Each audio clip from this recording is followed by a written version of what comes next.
Hello and welcome to my tutorial on the relationship of secondary chord movements in major, part 2.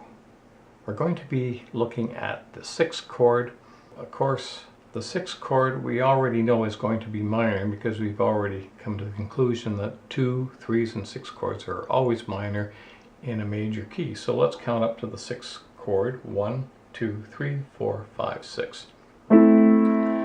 And maybe an easier way to find it would be to look for the tonic of the 1 chord and go down 1.5 tones. So if I wanted to find the 6th chord of F, I know it's going to be minor, so down 1.5 tones, D minor. And the 6th chord of E flat, 1.5 tones, C minor. The 6th chord in B will be G sharp minor.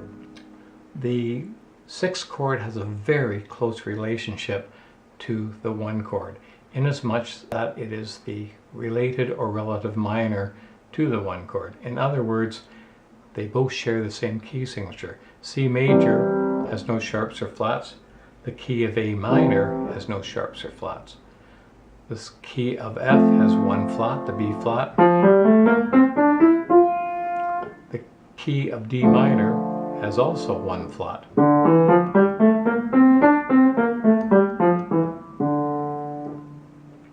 In the key of F major, the 6th chord is D minor. In the key of D minor, F major is its 3 chord.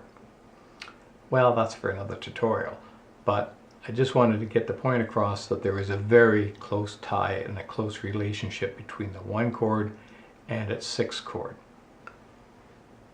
Of course, a 6th chord can be extended out like the 2 chord or any of the other chords for that matter. D minor is a 6th chord in F.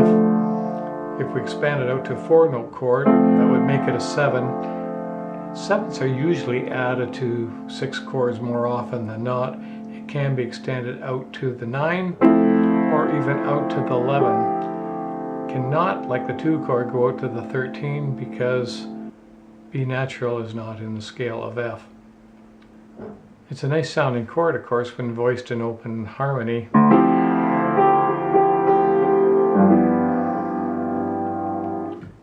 A 1 chord moving to a 6 chord. Well, there's really no problem there. It's only 1 note away.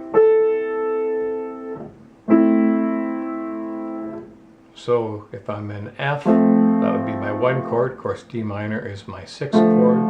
Where's the 6th chord going to go? Well, it can go anywhere. We know that. But where is it likely to go? Probably up 4 scale tones to the 2 chord. 1, 2, 3, 4. To the G minor, or down 3 scale tones, 1, 2, 3, to the 4 chord, the B flat. Both the 2 and the 4, as we know, can be used as subdominant functions. That meaning that the 4 chord goes quite easily to the 5 chord, and likewise the 2 chord also goes to the 5 chord, which creates probably the most overused chord progression in the last 100 years. Or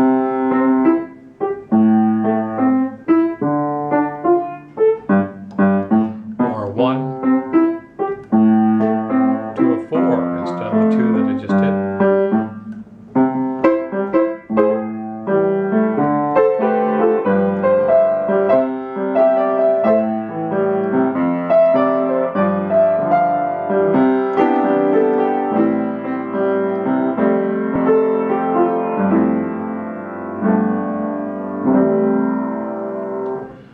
A lot of composers these days keep away from that, mainly because it's been overused so much. If I take it back to the good old days, I'm just going to play a few little bars from a few songs.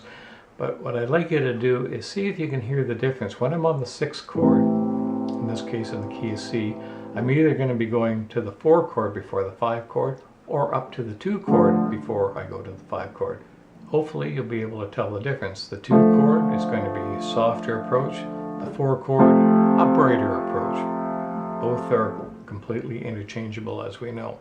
So let's have a little fun here.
think you get the idea. I remember being at a party many years ago and I was kind of diddling around the piano, and I started playing around with the 1-6-2-5 or the 1-6-4-5, variations on both, and I know they kept me at the piano. They kept bringing me drinks. I played for over an hour only using those chords and not repeating a title. That's how many songs that were based on this chord progression. By the way, the 5 can move to the 6 using the same tritones as it does moving to the 1.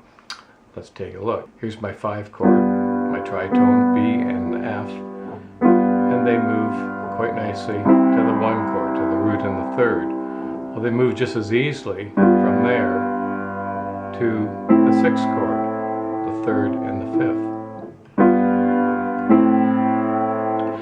A lot of composers have used that to extend the ending of a song.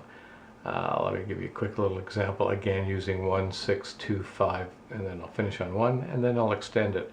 Okay, I'm going to start on a 1 chord, to a 6, 2, 5, and back to 1. Could be extended out to 1, 6, 2, 5, 6, to the 4, 6, this time I'll go to the 2.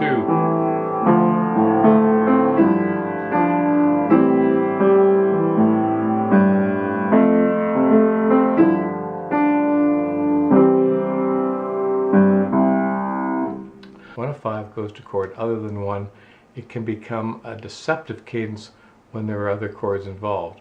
If I only have a simple chord in between, as in a 5 to a 4 and then to a 1 chord, that's called an interrupted cadence. When I have 2 or more chords, as in before it gets back to the tonic chord, it is called a deceptive cadence. Well, enough for now. I'll meet you over at part 3 and we'll examine the 3 chord. Take care and bye for now.